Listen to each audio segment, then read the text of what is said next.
Hello everyone, good morning. कई बार हम अपने डेली लाइफ में ऐसे वाक्य को बोलते हैं जैसे तुम्हें वहाँ जाना पड़ सकता था, मुझे इसी महीने शादी करनी पड़ सकती थी, तुम्हें आज भूखे रहना पड़ सकता था। तो ऐसे वाक्य को आप बनाने के लिए जिस स्ट्रक्चर का प्रयोग करेंगे वह है subject plus could have had to plus V1। Could have had to जिसका मतलब पढ़ सकता था लेकिन पढ़ा नहीं। ऐसे स्ट्रक्चर का प्रयोग इमेजिनेशन का बोध करने के लिए किया जाता है। जैसे मुझे इसी महीने में शादी करनी पड़ सकती थी लेकिन पढ़ा नहीं, यहाँ पे क्या हो रहा है, कल्पना की बात हो रहा है। तो I could have had to marry this month.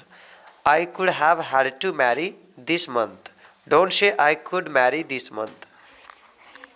तुम्हें आज भूखे रहना पड़ सकता था लेकिन पढ़ा नहीं।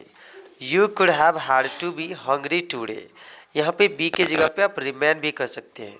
You could have had to remain hungry today. मुझे रिश्वत देनी पड़ सकती थी लेकिन पढ़ा नहीं। पढ़ सकती थी। I could have had to give the bribe. I could have had to give the bribe. Bribe का मतलब रिश्वत। तुम्हें कल वहां जाना पड़ सकता था पढ़ सकता था। Yesterday you could have had to go there. Yesterday you could have had to go there. मुझे उससे माफ़ी मांगनी पड़ जाती या मुझे उससे माफ़ी मांगना पड़ सकता था।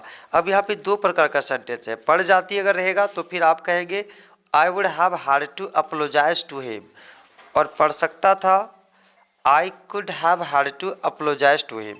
तो पढ़ जाता के लिए वुड हैव हैड टू और पढ़ सकता था के लिए कुड हैव हैड टू का प्रयोग करेंगे आप। मुझे उसे पैसे देने पड़ जाते तो फिर आप क्या कहोगे, वुड हैव हैड टू का प्रयोग करेंगे। I would have had to give him money. I would have had to give him money. और अगर रहता पढ़ सकता था तो कुड हैव हैड टू।